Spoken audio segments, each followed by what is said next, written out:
नमस्कार दोस्तों, स्वागत है आप सभी का एएस एकेडमी में और मैं हूं आपके साथ अरविंद। दोस्तों, आज का वीडियो आप सभी के लिए बहुत ही महत्वपूर्ण है और दोस्तों इस वीडियो में जो भी हम चर्चा करेंगे वो पूरी चर्चा हम सीपीसीटी से संबंधित करेंगे। आप लोगों ने थंबनेल में देख लिया होगा कि सिलेबस से लेके परीक्षा तक की बात करेंगे और यदि आप सीपीसीटी दे रहे हैं या सीपीसीटी देने जा रहे हैं तो आपके लिए बहुत ही महत्वपूर्ण वीडियो होने वाला है। और दोस्तों याद रखिएगा, इस सीपीसीटी के बाद आपको पटवारी परीक्षा की तैयारी भी करनी है, तो उसके लिए तो आप समझो ये रामबाण आपको साबित होगा ये वीडियो। इसलिए वीडियो को लाइक कीजिएगा, शेयर कीजिएगा और चैनल पर न्यू है तो चैनल को सब्सक्राइब जरूर कीजिएगा।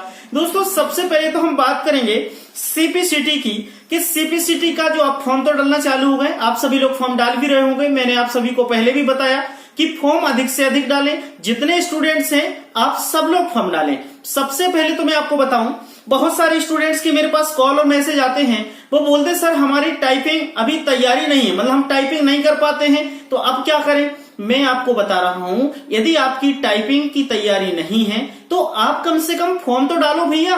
फॉर्म डालोगे, आप पेपर देने जाओगे तो आपको अनुभव तो होगा। इस पेपर में आपकी गलतियां हो जाएंगी तो आने वाला जो दूसरा पेपर होगा उसमें तो आपकी गलतियां नहीं होंगी, इसलिए आप इस बार पेपर दें।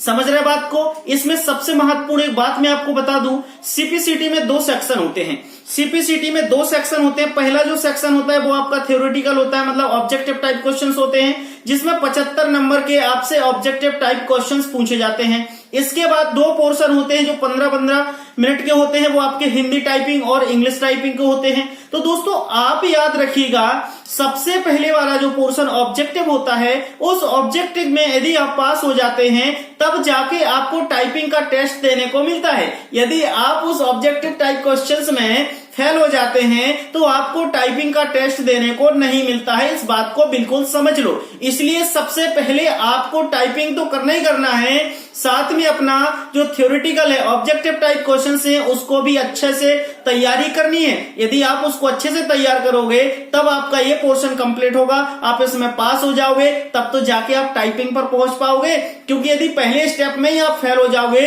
तो दूसरे स्टेप में आपको जाने को नहीं मिलेगा। इतनी बात क्लियर हो गई। अब मैं आपको बात करूं यदि सिलेबस के बारे में, बिल्कुल संक्षिप्त में बता रहा हूं। सिलेबस के बारे में बात करूं तो 75 नंबर के आपके ऑब्जेक्टिव क्वेश्चंस आते हैं। 75 नंबर के जो ऑब्जेक्टिव क्वेश्चंस आएंगे दोस्तों, उसमें आपके 52 क्वेश्चंस यानी 52 क्वेश्चंस आपके कंप्यूटर में आएंगे, मतलब 50 और 2 52 क्वेश्चंस आपके कंप्यूटर से आएंगे। आपके हिंदी का एक गद्यांश रहता है, उसमें से आपको 6 क्वेश्चंस पूछे जाएंगे दोस्तों, 5 क्वेश्चंस पूछे जाएंगे।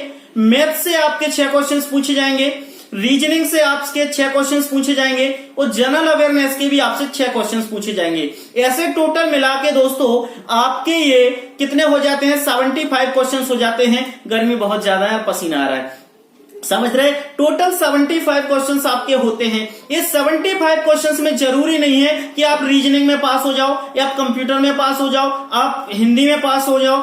आप कुल मिला के बात ऐसी है, किसी भी पोर्शन को तैयार कर लो और वहां से आपको सिर्फ और सिर्फ पास होना है। यदि आप पास हो जाओगे तो टाइपिंग के टेस्ट में आप पहुंच जाओगे। यदि आप जैसे टाइपिंग के टेस्ट में नहीं पहुंच पाओगे, इसका मतलब यह है कि आप पहले ही फेल हो गए। इस बात को आपको विशेष ध्यान रखना है। ये मैंने आपको सब्जेक्ट वाइज बता दिया। आप फोकस सबसे ज्यादा यहाँ पर किस पे करें, किस पे करोगे, कंप्यूटर पे करोगे। क्योंकि दोस्तों जो कंप्यूटर है, कंप्यूटर यदि आपने ईमानदारी से पढ़ लिया तो आपको 40-45 नंबर इधर पे आ जाते हैं, तो आप इसमें पास हो जाओगे। पास हो जाओगे तो आपको टाइपिंग टेस्ट देने को मिलेगा। इतनी बात क्लियर हो गई सिलेबस के रिगार्डिंग कि आपके 52 नंबर के जो क्वेश्चंस आएंगे वो कंप्यूटर से आएंगे, 5 नंबर के हिंदी से आएंगे, 6 नंबर के रीजनिंग से आएंगे, 6 नंबर के मैथ से आएंगे और 6 नंबर के आपके जनरल अवेयरनेस से आएंगे। इस समझ गए ना। 15-15 मिनट आपको जो मिलेंगे वो दोस्तों आपको हिंदी टाइपिंग और इंग्लिश टाइपिंग के लिए मिलेंगे। इसके साथ में आपको जो मिलता है 10 मिनट का टाइम मिलता है, वो आपको सिर्फ ट्रायल बेसिस पे हिंदी टाइपिंग करने के लिए मिलता है कि आप एक ट्रायल कर लें, आप अपने हाथ जमा लें, उसके बाद आप अपना पेपर दें, अपनी हिंदी की टाइपिंग चालू करें 15 मिनट की। समझ गए। इतनी बात क्लियर हो गई। तो आपको थ्योरी वाले जो पोर्शन है 75 नंबर का ऑब्जेक्टिव टाइप, उसमें पास होना कंपलसरी है। यदि आप पास नहीं हो पाओगे तो टाइपिंग में नहीं पहुंच पाओगे। एक महत्वपूर्ण बात सबके जहन में, दिमाग में बात है कि भाई मुझे बताओ, हिंदी टाइपिंग और इंग्लिश टाइपिंग दोनों में पास होना कंपलसरी है या नहीं।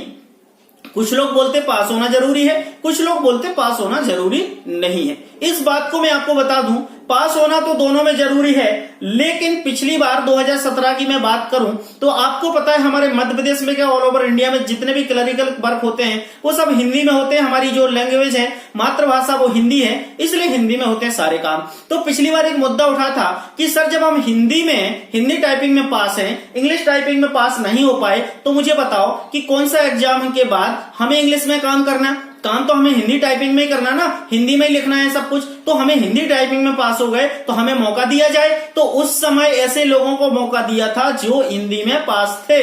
तो आप टारगेट करें हिंदी में तो पास हो ही जाओ, समझ गए? इंग्लिश में यदि फेल भी हो गए तो कोई बात नहीं, लेकिन इंग्लिश में पास हो जाओ तो सोने पे सुहागा है। हिंदी इंग्लिश दोनों में हो जाओ तो बड़ी अच्छी बात है। इस बात को आपको ध्यान रखना है। ये मैंने आपको छोटी छोटी जो बातें थी वो आपको एक समराइज करके बता दी।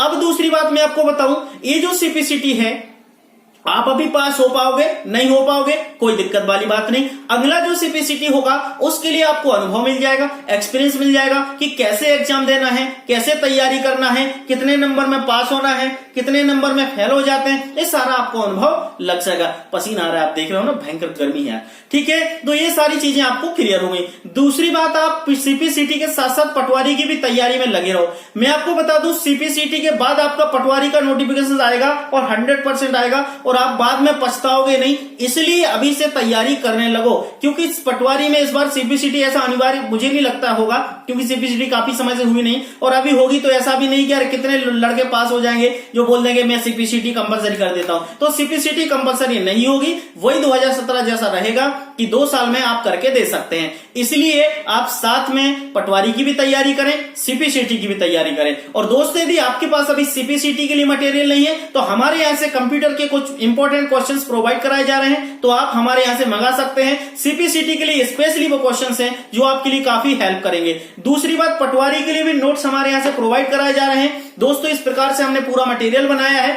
पटवारी का। ये सारा मटेरियल आपको मिलेगा। और दोस्तों, ये बहुत ही बेहतरीन और शानदार मटेरियल है। यदि आप इतना मटेरियल पढ़ लेते हैं तो आपको काफी सफलता मिलेगी और आपकी बेहतरीन हेल्प होगी। दोस्तों, यदि आपने पूरा मटेरियल पढ़ लिया तो आप पटवारी में काफी ज्यादा अच्छे नंबर लेकर आओगे। तो दोस्तों, चिंता ना करें, यदि आपका पटवारी बनने का सपना है और आप उसको सच करना चाहते हो तो आप एएस एकेडमी के द्वारा बनाए गए नोट्स को एक बार जरूर मंगाएं और इस प्रकार से पैक करके हम आपके घर पे स्पीड पोस्ट के माध्यम से भेज रहे हैं, जो 2 से 3 दिन में आपको मिल जाते हैं। दोस्तों, इस वीडियो में लगभग मैंने आपको छोटी छोटी चीजें सारी बता दी, समराइज करके। आपके मन में सीपीसीटी से रिलेटेड या पटवारी से रिलेटेड कोई भी सवाल हो तो मुझे एक बार जरूर बताइएगा कमेंट करके। मैं पूरी कोशिश करूंगा कि आपके सारे सवालों का जवाब दूं। जब तक के लिए नमस्कार, अपना बहुत ख्याल रखिएगा और चैनल पे न्यू है तो चैनल को सब्सक्राइब करें, एएस एकेडमी के साथ जुड़े और आपको बहुत ही जल्दी सफलता के करीब लेकर जाएंगे हम सब लोग मिलकर। नमस्कार, अपना बहुत ख्याल रखिएगा। गर्मी बहुत है, पसीना बहुत आ रहा है, ठीक है? चल बाय, गुड नाइट।